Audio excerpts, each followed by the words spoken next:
Hello बच्चों, स्वागत है आपका पाई क्लासेज में। आज का टॉपिक क्लास 12 बुक 2 चैप्टर 1 का वीडियो पार्ट सेकंड। पहला वीडियो हम कर चुके हैं। अब सेकंड वीडियो आज हम स्टार्ट कर रहे हैं। जिन बच्चों ने वो वीडियो नहीं देखा पहले उस वीडियो को देखें, तभी आपको आगे ये समझ में आने वाला है।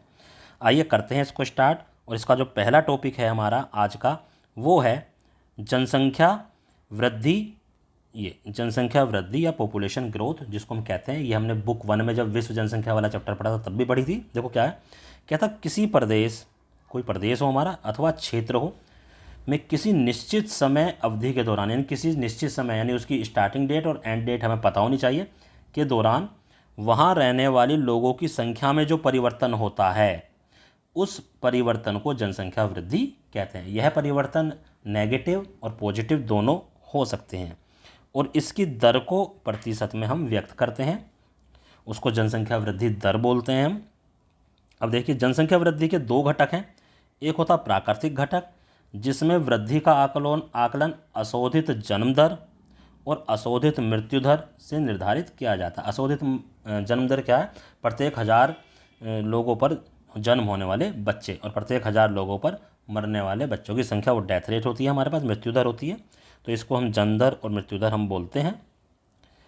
और एक होता है अभिप्रेरित घटक। ये तो प्राकृतिक घटक हो गया, ये है अभिप्रेरित। इसमें क्या, अंतवर्ती यानी इनवर्ड और बहिवर्ती यानी आउटवर्ड मूवमेंट की प्रबलता या वॉल्यूम से स्पष्ट किया जाता है। यानी किसी स्थान पर कितने लोग आ रहे हैं, कितने लोग जा रहे हैं, यानी उनका जो मूवमेंट हो रहा है आने और जाने का, उसका वॉल्यूम क्या है, उसका आयतन क्या है, कितने लोग आ जा रहे हैं, वो होता है हमारा अभिप्रेरित घटक। इससे भी जनसंख्या वृद्धि दर का क्या होता है, घटक होता है, यानी जनसंख्या वृद्धि दर फ्लक्चुएट होती है, कम ज़्यादा होती रहती है।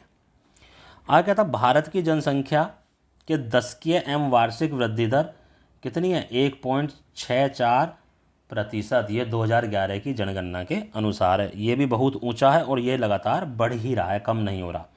ठीक है, तो विगत एक शताब्दी, शताब्दी का मतलब 100, विगत एक शताब्दी में 100 वर्ष भारत की जनसंख्या वृद्धि वार्षिक जन्म दर, मृत्यु दर तथा प्रवास की दर के कारण हुई है। यानी पिछले 100 सालों में जो भारत में जनसंख्या वृद्धि हुई है वो जन्म दर, मृत्यु दर और प्रवास यानी लोगों का एक स्थान से दूसरे स्थान पर चले जाना, उसके कारण हुई है।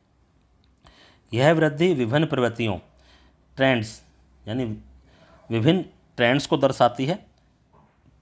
इस अवधि में निम्न 4 अवस्थाओं को वृद्धि के रूप में पहचाना जाता है। लगभग 100 सालों में देखो किस किस तरह से भारत की जनसंख्या बढ़ी है। सबसे पहले इन्होंने प्रवस्था कै के रूप में माना गया है। ये प्रवस्था कै, इसका टाइम पीरियड लिया है इन्होंने 1901 से 1921 की जो अवधि है उसको कहा गया है कि इस अवधि को जनसंख्या की वृद्धि की रुकी हुई रुद्र या स्थिर अवस्था या मंद वृद्धि काल इसको हम कहते हैं। किसको? 1901 से और 1921 को रुकी हुई वृद्धि, स्थिर अवस्था या मंद वृद्धि काल। इस अवधि में वृद्धि दर अत्यंत निम्न थी, यानी जो वृद्धि की दर बहुत कम थी, ना के बराबर थी। बल्कि यही नहीं, पहले 10 साल में तो वृद्धि हुई, लेकिन अगले, इसमें ये जो 20 साल का जो अंतर है, इसमें पहले 10 साल में तो वृद्धि हुई, लेकिन अगले जो 10 साल है 1911 से 1921 के दौरान तो ऋणात्मक वृद्धि दर दर्ज की गई, यानी नेगेटिव। इसका मतलब कम हो गई। ठीक है, इसका मतलब क्या है, ये कम हो गई थी। आगे कहता है, जन्म दर और मृत्यु दर दोनों ही ज़्यादा थे, यानी जन्म भी बहुत ज़्यादा हो रहा था और मृत्यु भी बहुत ज़्यादा हो रही थी। दोनों के दोनों उच्च बने हुए थे, जिससे वृद्धि दर निम्न बनी रही। वृद्धि क्या होती थी उस टाइम पर? जन्म दर माइनस मृत्यु दर। लेकिन जब दोनों ही लगभग बराबर से हैं तो फर्क नहीं पड़ रहा था। उसका कारण क्या था? निम्न स्वास्थ्य सेवाएं उस टाइम पर ना के बराबर थी, बहुत कम थी। लोगों में निरक्षर बहुत थे, क्योंकि गरीब लोगों को तो कोई पढ़ने ही नहीं देता था। भोजन व अन्य आधारभूत सुविधाओं की कमी थी, गरीबी बहुत ज़्यादा थी। भोजन ही लोगों को 3 वक्त का नहीं मिल पा रहा था और जो और मूलभूत आवश्यकताएं होती हैं लोगों की, वो भी कम थे। इसके कारण जन्म दर क्या था? इसके कारण जन्म दर और मृत्यु दर दोनों ही हमारे ऊंचे थे। ये हमारी पहली प्रवस्था थी। अगली प्रवस्था है, प्रवस्था नहीं, स्टेज भी कह सकते हैं, स्टेज ए, स्टेज बी, इस तरह से हम इनको बोल सकते हैं। अगली प्रवस्था का ये है 1901 से 1951 तक की, यानी 30 साल का। पहले में तो हमने 20 साल का गैप लिया, इसमें अब हम क्या ले रहे हैं, 30 साल का डिफरेंस लेकर चल रहे हैं कि दशकों को स्थिर वृद्धि, यानी इसको स्थिर वृद्धि यानी वृद्धि तो हुई लेकिन कांस्टेंट, लगातार, मतलब बहुत ज़्यादा बढ़ी नहीं, हर बार हर 10 साल में लगभग बराबर गति से वो बढ़ी, स्थिर वृद्धि की अवधि के रूप में इसको माना जाता है। देश भर में स्वास्थ्य और स्वच्छता में व्यापक सुधार होने लगे थे 1921 के बाद से। स्वास्थ्य सेवाएं थोड़ी सी बढ़ने लगी थी और सुधार की लोगों में आदत सी पड़ गई थी, लोग अपने आसपास गंदगी रहना पसंद नहीं करने लगे थे। उसके कारण क्या हुआ, मृत्यु दर में कमी आ गई, लेकिन जन्म दर तो उच्च बनी रही। जन्म दर का तो इससे कुछ लेना देना हुआ नहीं, स्वास्थ्य सेवाएं बढ़ने से, स्वच्छता बढ़ने से मृत्यु दर में तो कमी आ गई, लेकिन जन्म दर हमारी ऊंची बनी रही, जिसके कारण वृद्धि होती रही। बेहतर संचार, परिवहन तंत्र, यातायात के जो साधन हैं वे बढ़ने लगे, लोग एक स्थान से दूसरे स्थान पर जाने लगे अपना इलाज करवाने के लिए। तंत्र से वितरण प्रणाली में भी सुधार हुआ।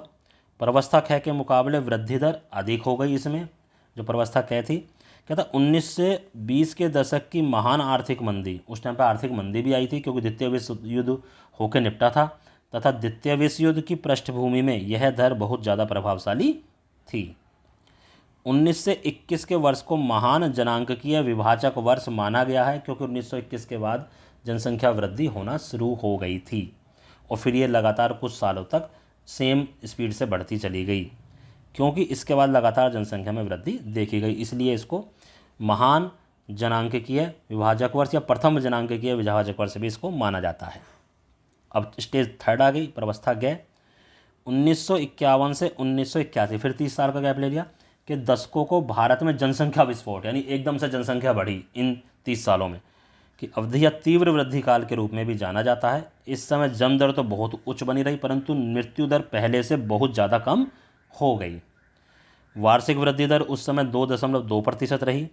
इस समय आज़ादी के बाद विकास के कार्य बहुत ज़्यादा हो गए, देश में आरंभ किया गया, अर्थव्यवस्था में सुधार होने लगा, यानी लोगों की इनकम बढ़ने लगी, साथ साथ लोगों के जीवन की दशा में भी सुधार आने लगा। जब पैसा बढ़ने लगा तो उनके जीवन की दशा में भी सुधार आने लगा, लोग समृद्ध और धीरे धीरे पैसे वाले बनने शुरू हो गए। परिणाम स्वरूप प्राकृतिक वृद्धि उच्च और वृद्धि दर उच्चतर होती चली गई, यानी प्राकृतिक वृद्धि तो उच्च हो गई और वृद्धि दर उससे भी ज़्यादा उच्चतर होती चली गई, और इस काल को हम जनसंख्या विस्फोट के रूप से जानते हैं। इन 30 सालों में जनसंख्या बहुत तेज़ी से बढ़ी थी भारत की। इन सब के अतिरिक्त तिब्बतियों, इसके अलावा और क्या हुआ, दूसरे देशों से भी लोग आ गए यहाँ पर, उन्होंने भी जनसंख्या बढ़ाई।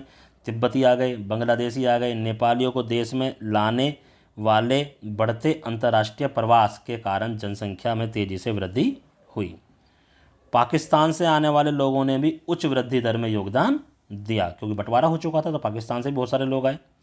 तो 1951 को द्वितीय जननांकीय विभाजक वर्ष कहा जाता है। प्रथम विभाजक वर्ष कौन सा था, 1921 वाला था, ये द्वितीय जनांकीय विभाजक वर्ष कहा जाता है, क्योंकि इसके 1921 के बाद भी जनसंख्या बढ़ी और 1951 के बाद भी तेजी से जनसंख्या बढ़ी। लास्ट स्टेज अब इसकी प्रवस्था है, कहता 1981 के बाद से वर्तमान समय तक को भारत की जनसंख्या वृद्धि दर यद्यपि ऊंची रही, हालांकि वृद्धि दर तो ऊंची है लेकिन परंतु इसमें धीरे धीरे मंद गति से घटने की प्रवृत्ति देखी जाती है, यानी ऊंची तो है लेकिन अभी भी ये धीरे धीरे घटना शुरू हो गई है या कांस्टेंट हो गई है। इस समय जन्म दर व मृत्यु दर में कमी आई, अब जन्म दर भी कम हो गई और मृत्यु दर तो और भी ज़्यादा कम हो गई। लोग थोड़े से पढ़े लिखे हो गए, समझदार हो गए, उन्होंने बच्चे ज़्यादा पैदा करना कम कर दिए, उन्हें समझ में आने लगा कि छोटा परिवार ही सुखी परिवार होता है।